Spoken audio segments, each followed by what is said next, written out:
미국 역사상 유례없는 대재난이 발생했습니다. 서울 면적의 4분의 1에 해당하는 지역이 불길에 휩싸여 잿더미로 변했고 1만 채가 넘는 건물이 소실되면서 40만 명의 시민들이 긴급 대피령을 받았습니다. 8만 가구 이상이 전력 공급이 끊긴 가운데 세계 최고라 자부하던 미국의 재난 대응 시스템은 속수무책으로 마비되었고 도시는 통제불능 상태에 빠졌습니다. 그런데 이 참사의 한복판에서 미국인들을 더욱 충격에 빠뜨린 사건이 일어났습니다. LA의 한 대피소에서 예상조차 하지 못했던 한국인들의 의외의 행동이 대피소 전체를 들썩이게 했는데요. 설상가상으로 중국인들의 난동까지 더해지면서 상황은 점점 예측 불가능한 방향으로 흘러갔습니다. 도대체 이곳에서는 무슨 일이 일어난 것일까요? 바로 들어보시죠. 잠깐, 구독과 좋아요는 영상을 제작하는데 큰 힘이 됩니다. 안녕하세요. 저는 LA에서 태어나고 자란 평범한 30대 여성입니다. 올해 1월, 제가 살고 있는 지역에 대규모 산불이 발생하면서 제 인생은 완전히 바뀌었습니다. 평화롭던 마을은 순식간에 검은 연기로 뒤덮였고 제 가족과 이웃들은 집을 버리고 대피소로 향할 수밖에 없었어요. 사실 산불이 처음 발생했을 때는 금방 진압될 거라고 생각했어요. 뉴스에서는 매년 비슷한 일이 발생하니 걱정하지 말라고 했고 우리는 늘 그래왔듯 이번에도 괜찮을 거야 라고 스스로를 안심시켰죠. 하지만 이번 산불은 예전과 달랐습니다. 강한 바람과 극심한 건조함이 불길을 키웠고 순식간에 주변 마을들로 번져갔어요. 집 창밖으로 보이던 하늘은 뿌연 회색으로 물들었고 끊임없이 울리는 경고 사이렌 소리에 심장이 두근거렸습니다. 저희 가족도 결국 피난을 결심할 수밖에 없었어요. 이럴 때일수록 침착해야 해 라고 말했지만 막상 서둘러 짐을 챙기면서도 제 손은 덜덜 떨리고 있었습니다. 가장 소중한 물건들을 골라야 하는 순간 뭐가 중요한지 판단이 서지 않았어요. 사진첩을 가져가야 하나? 아니면 소중한 기념품?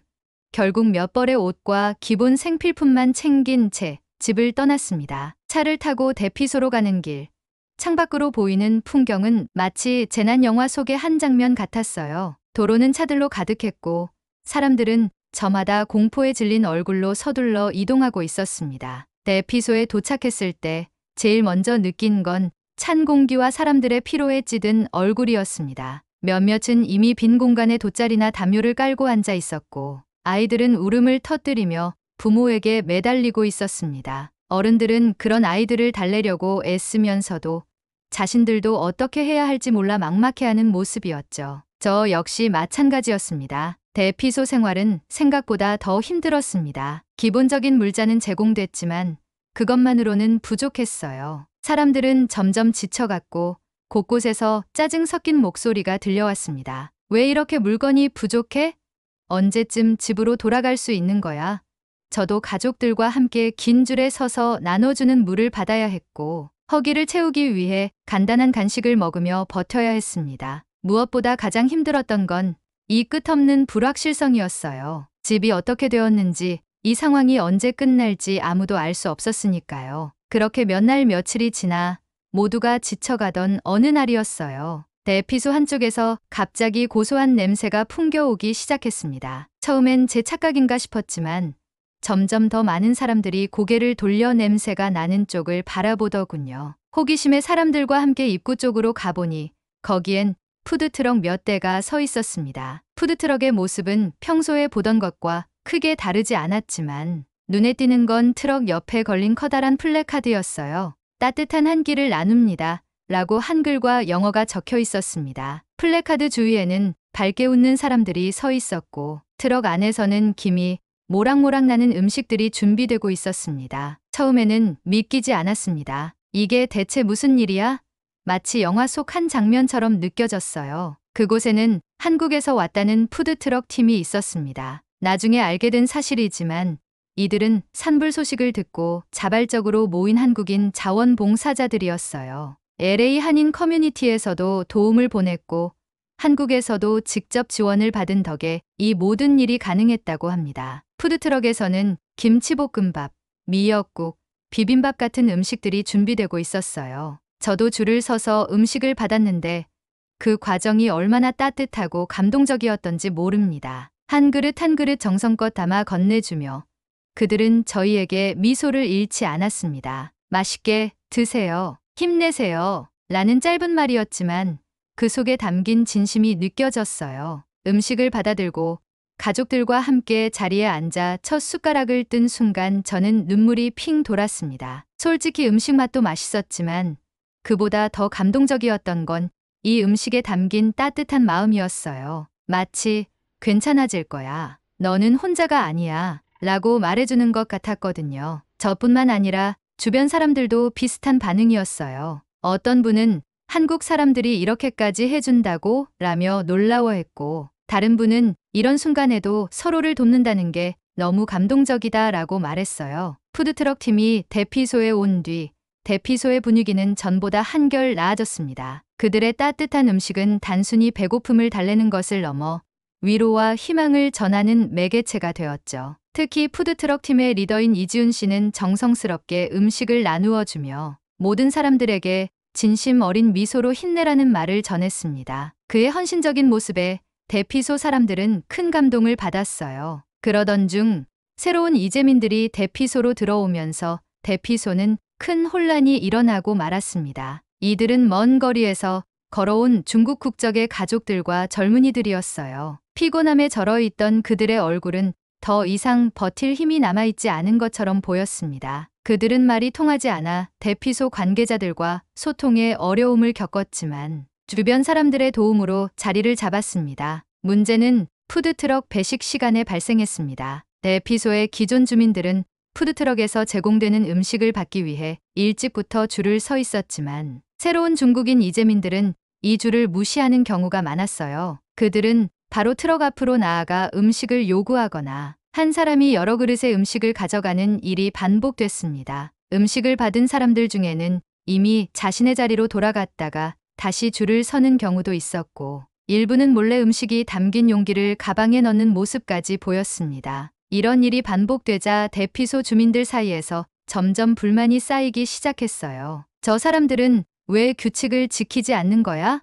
우리도 부족한 상황인데 자기들만 챙기면 어쩌라는 거야? 이런 목소리가 여기저기서 터져 나왔습니다. 그날 푸드트럭 앞은 그야말로 혼란 그 자체였습니다. 한쪽에서는 이미 줄을 서 있던 주민들이 불만을 터뜨리고 있었고 다른 쪽에서는 중국인 이재민들이 언성을 높이며 음식을 더 달라고 요구하고 있었습니다. 그들은 언어 장벽으로 인해 서로 오해를 키우기 시작했고 대화는 점점 격해졌습니다. 심지어 어떤 중국인 가족은 아이들을 데리고 트럭 앞에서 자리를 차지하며 우리가 가장 배고프다고 외치기도 했어요. 아이들이 울음을 터뜨리는 모습을 본 주민들 중 일부는 마음이 약해지기도 했지만 여전히 불만을 품은 사람들이 더 많았습니다. 우리도 다 힘든데 왜 자기들만 특별 대우를 받아야 하지? 줄 서서 기다리는 게 그렇게 어려운 일인가? 라는 목소리가 터져 나왔고 푸드트럭 팀원들은 난처한 얼굴로 양쪽을 설득하려 했습니다. 중국인 이재민들 사이에서도 서로 간에 불만이 생기기 시작했습니다. 왜 저 사람은 2그릇이나 받았는데 나는 1그릇밖에 못 받아? 라며 같은 민족끼리 언성을 높이는 경우도 있었어요. 이런 상황은 푸드트럭 팀에게도 큰 부담으로 작용했습니다. 이미 제한된 자원으로 음식을 준비하고 있었던 팀은 예상보다 빠르게 음식을 소진하기 시작했고 다음 배식을 준비하기 위해 서둘러야 했습니다. 이 상황에서 가장 큰 문제는 대피소 주민들과 중국인 이재민들 간의 불신과 적대감이 점점 커지고 있다는 점이었어요. 대피소 주민들 사이에서는 우리 음식을 빼앗기는 것 같다는 불안감이 퍼졌고 이는 점점 더 감정적인 반응으로 이어졌습니다. 한 중년 남성은 크게 목소리를 높이며 이지훈 씨에게 항의했어요. 우리가 줄 서서 기다리는데 왜 저 사람들은 제멋대로 해도 봐주는 겁니까? 여긴 우리 대피소 아닙니까? 그때 이지훈 씨가 나섰습니다. 그는 조용히 한 손에 마이크를 들고 푸드트럭 앞에 섰어요. 그 혼란스러운 상황에서도 그의 목소리는 안정적이었고 사람들의 주의를 끌기에 충분했습니다. 여러분, 잠시 제 말씀을 들어주세요. 그는 주변을 둘러보며 차분히 말하기 시작했습니다. 지금 이곳에 있는 모든 분들이 힘든 상황 속에서 하루하루를 버티고 있다는 걸 잘 알고 있습니다. 하지만 우리가 기억해야 할 건 이곳에 있는 분들 모두 같은 재난을 겪고 있다는 사실입니다. 그의 말에 사람들은 잠시 조용해졌지만 여전히 몇몇은 불만스러운 표정을 지었습니다. 그는 계속 말을 이어갔습니다. 저분들도 우리처럼 집을 잃고 사랑하는 사람들을 잃고 절망 속에서 이곳까지 찾아온 분들입니다. 물론 규칙을 지키지 않는 것은 분명 잘못된 일입니다. 하지만 이 상황을 더 나은 방향으로 바꾸기 위해서는 우리가 서로를 이해하려는 노력이 필요합니다. 그는 곧 새로운 배식 방안을 제안했습니다. 대피소 주민들과 중국인 이재민들을 위한 줄을 분리하고 대피소 주민들이 먼저 음식을 받을 수 있도록 우선 배식을 진행하자는 것이었습니다. 또한 중국인 이재민들에게는 별도의 배식 시간을 공지해 불필요한 혼란을 줄이겠다는 계획이었죠. 그의 제안은 점차 사람들에게 받아들여졌고 대피소 주민들과 중국인 이재민들은 각각 줄을 서서 음식을 받기 시작했습니다. 그 과정에서 여전히 작은 충돌은 있었지만 전보다 훨씬 나아진 모습이었습니다. 한국의 푸드트럭 자원봉사자들의 노력 덕분에 대피소의 분위기는 조금씩 안정되어 갔지만 여전히 해결되지 않은 갈등과 긴장이 남아 있었습니다. 대피소 주민들 사이에서는 중국인 이재민들에 대한 불신이 깊어졌고 일부는 그들과 눈을 마주치지 않으려 하거나 대화조차 피하려고 했습니다. 한편 중국인 이재민들은 대피소에서 환영받지 못한다는 사실을 느끼며 점점 위축된 태도를 보였습니다. 그러던 어느 날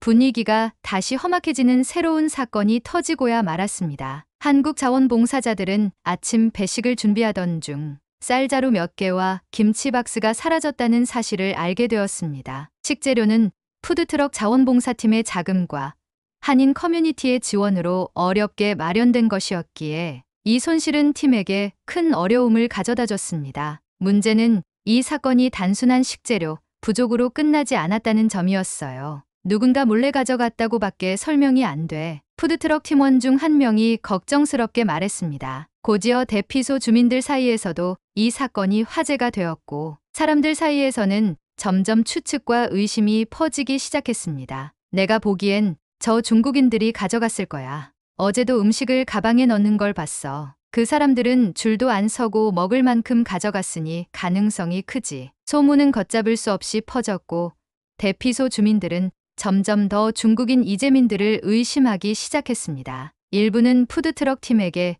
중국인들에게 더 이상 음식을 주지 말아야 한다고 요구하기까지 했습니다. 그날 저녁 대피소 한쪽에서 또 한 번 언쟁이 벌어졌습니다. 한 대피소 주민이 중국인 이재민 가족에게 다가가 날카로운 목소리로 외쳤습니다. 너희가 가져간 거지? 왜 모두의 식량을 훔쳐가는 거야? 중국인 가족은 상황을 이해하지 못한 채 얼떨떨한 표정을 지었지만 그들의 침묵은 오히려 의심을 키웠습니다. 몇몇 대피소 주민들은 이 상황에 적극적으로 개입하기 시작했습니다. 증거도 없으면서 그렇게 몰아붙이지 마세요. 하지만 저 사람들이 규칙을 안 지킨 건 사실이잖아요. 분위기는 점점 더 험악해졌고 푸드트럭 앞은 금세 소란스러워졌습니다. 푸드트럭 팀은 이런 상황을 진정시키려 했지만 갈등은 쉽게 사그라지지 않았습니다. 한 중국인 이재민은 억울하다는 듯 손짓을 하며 변명하려 했지만 언어 장벽으로 인해 그들의 목소리는 제대로 전달되지 않았습니다. 한편 이 장면을 지켜보던 저는 마음이 복잡했습니다. 솔직히 저 역시 혹시 그들이 가져간 건 아닐까 하는 생각이 들었기 때문이에요. 하지만 이런 갈등이 해결되지 않는다면 대피소 안에서의 삶은 점점 더 어려워질 거라는 불안감도 함께 들었습니다. 그때 푸드트럭 팀의 팀장인 이지훈 씨가 푸드트럭 앞에 나섰습니다. 그는 한 손에 마이크를 들고 조용히 사람들 앞에 섰습니다. 여전히 여기저기서 불만 섞인 목소리가 들렸지만 그의 침착한 태도는 사람들의 주의를 끌기에 충분했습니다. 여러분, 모두 잠시만 조용히 해주세요. 그의 목소리는 단호하면서도 따뜻했습니다. 저희 푸드트럭 팀은 오늘 식재료가 부족해진 것을 확인했습니다. 하지만 지금 중요한 건 누가 가져갔느냐가 아니라 이 문제를 어떻게 해결할 것인가입니다. 사람들은 그의 말에 귀를 기울이기 시작했습니다. 그는 차분히 말을 이어갔습니다. 여러분 모두 힘든 상황이라는 걸 알고 있습니다. 하지만 우리가 기억해야 할 건 이곳에 있는 모두가 같은 재난을 겪고 있다는 점입니다. 저분들도 우리처럼 집을 잃고 가족을 잃고 힘든 상황 속에서 이곳까지 찾아오신 분들입니다. 물론 규칙을 어기는 행동은 옳지 않습니다. 하지만 지금 필요한 건 서로를 비난하는 것이 아니라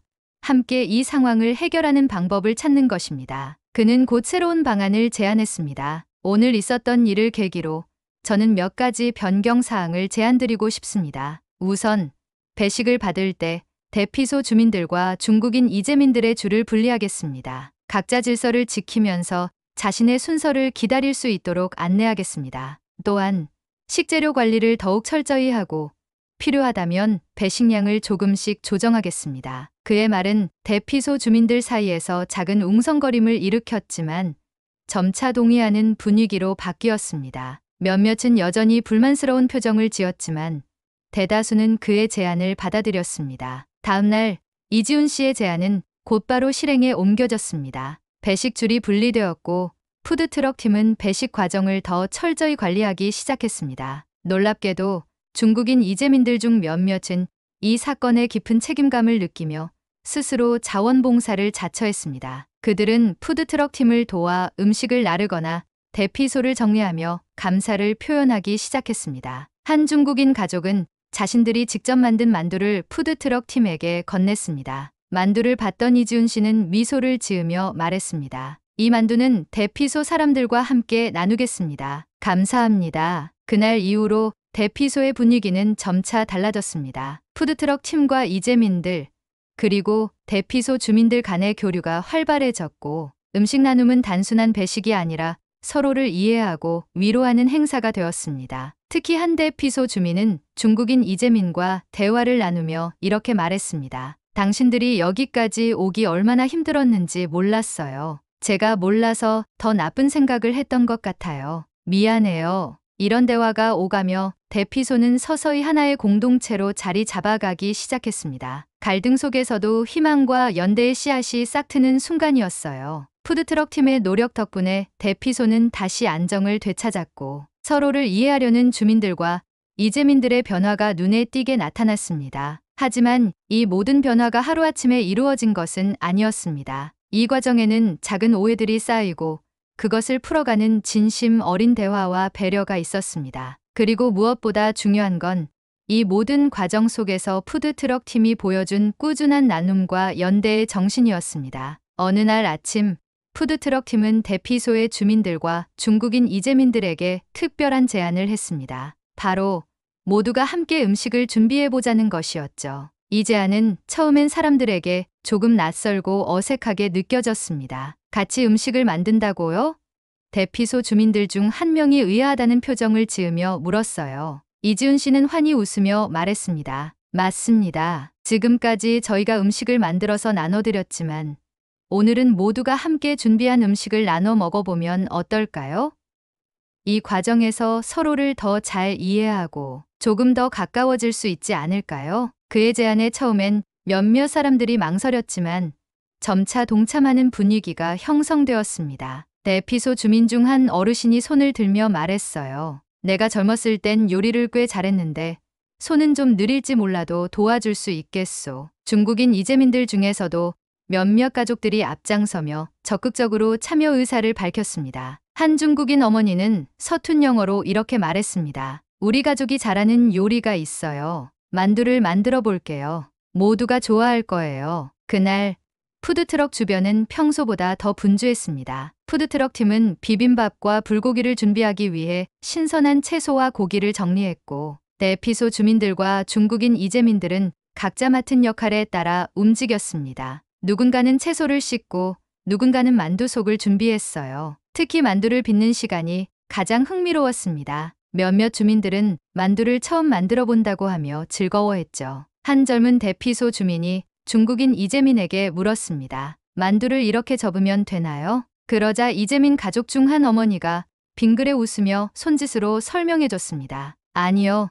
여기 끝부분을 더 꽉 눌러야 돼요. 그래야 만두 속이 새지 않아요. 그녀의 설명에 따라 다시 만두를 빚던 주민은 아하, 이제 알겠어요 라며 환히 웃었습니다. 비빔밥 재료를 준비하는 과정에서도 즐거운 대화가 이어졌습니다. 채소를 손질하던 한 주민이 말했어요. 비빔밥이 이렇게 손이 많이 가는 음식인 줄 몰랐네요. 한국 사람들이 정성을 다해서 음식을 만든다는 말을 이제야 실감해요. 이에 푸드트럭 팀원 중 한 명이 대답했습니다. 맞아요. 음식에는 정성이 들어가야 맛도 따라오거든요. 오늘 여러분이 만든 비빔밥이 더 맛있을 거예요. 이렇게 웃음과 대화가 오가는 가운데 점심 식사가 준비되었습니다. 사람들이 직접 만든 비빔밥과 만두, 그리고 불고기는 그날 대피소에서 가장 특별한 식사가 되었어요. 식사가 시작되자 사람들은 서로 음식을 권하며 대화를 나누기 시작했습니다. 한 대피소 주민은 중국인 이재민 가족에게 말했습니다. 당신들이 만든 만두가 정말 맛있어요. 이렇게 부드러운 만두는 처음이에요. 이에 이재민 가족은 미소를 지으며 대답했습니다. 고맙습니다. 우리가 어렸을 때부터 만들어 온 방식으로 만든 거예요. 맛있게 드셔주셔서 저희도 기뻐요. 이렇게 작은 대화들이 이어지며 사람들은 조금씩 마음을 열었습니다. 서로를 경계하고 의심하던 시간은 점점 희미해져 갔고 대신 웃음과 따뜻한 분위기가 대피소를 가득 채웠습니다. 한 대피소 주민은 그날의 경험을 두고 이렇게 말했습니다. 사람들이 이렇게 함께 어울릴 수 있다는 게 놀랍네요. 처음엔 이재민들이 낯설고 다르게 느껴졌지만 결국 우리 모두 같은 상황에서 힘들어하고 있다는 걸 알게 됐어요. 오늘은 정말 특별한 날이에요. 며칠 후 푸드트럭 팀은 대피소를 떠날 준비를 했습니다. 산불 진압도 잘 진행되고 있고 대피소의 주민들의 생활도 조금씩 안정되어 가면서 대피소의 주민들이 점차 집으로 돌아가기 시작했기 때문이죠. 푸드트럭 팀은 마지막 배식을 준비하며 대피소 주민들과 이재민들에게 작별 인사를 전했습니다. 이지훈 씨는 마이크를 들고 대피소 주민들 앞에 섰습니다. 여러분, 저희 푸드트럭 팀은 오늘 마지막 배식을 끝으로 떠납니다. 그동안 저희 음식을 받아주신 것만으로도 큰 감사의 마음을 느꼈습니다. 여러분과 함께한 시간은 저희에게도 잊지 못할 추억으로 남을 겁니다. 그의 말에 주민들 중 일부는 눈물을 글썽이며 박수를 보냈습니다. 한 대피소 주민이 대표로 나서서 이지훈 씨에게 감사의 말을 전했습니다. 당신들 덕분에 우리는 단순히 배고픔을 해결한 것이 아니라 서로를 이해하고 새로운 희망을 찾을 수 있었습니다. 한국인의 따뜻한 마음과 정이 이렇게 큰 힘을 발휘할 줄 몰랐어요. 이어서 중국인 이재민 가족 중 한 명이 앞으로 나섰습니다. 그는 떨리는 손으로 준비한 쪽지를 펼쳐 읽기 시작했습니다. 처음 이곳에 왔을 때 우리는 외로웠고 두려웠습니다. 하지만 여러분 덕분에 우리가 환영받고 있다는 것을 느꼈습니다. 나눔의 의미를 배웠고 이곳에서 함께했던 시간은 평생 잊지 못할 것입니다. 이 모든 말을 들은 푸드트럭 팀원들은 눈시울을 붉혔고 마지막 배식을 진행하며 작별 인사를 나눴습니다. 대피소를 떠나는 길, 저는 푸드트럭 팀이 나눠준 작은 편지 한 장을 읽었습니다. 우리가 만든 한 끼가 여러분에게 희망이 되었다면 그것만으로도 우리의 마음은 따뜻해집니다. 앞으로도 나눔과 연대의 정신이 이곳에서 계속되길 바랍니다. 감사합니다. 푸드트럭 팀 드림. 편지를 읽으며 눈물이 흘렀습니다. 재난 속에서도 희망이 싹틀 수 있다는 것을 직접 경험했기 때문이에요. 음식이 단순히 배고픔을 해결하는 것을 넘어 사람들의 마음을 연결하고 서로를 이해하게 만드는 도구가 될 수 있다는 것을 알게 됐습니다. 한국인들의 따뜻한 나눔과 정은 국경을 초월해 사람들에게 감동을 주었습니다. 저는 이 경험을 평생 간직하며 앞으로도 다른 사람들과 나눌 수 있는 사람이 되고 싶습니다. 오늘의 이야기 어떠셨나요? 오늘의 이야기가 여러분의 마음을 따뜻하게 했다면 구독과 좋아요, 그리고 댓글 꼭 부탁드립니다. 앞으로도 더 많은 이야기를 통해 여러분께 감동과 영감을 전해드리겠습니다. 영상 시청해주셔서 감사합니다.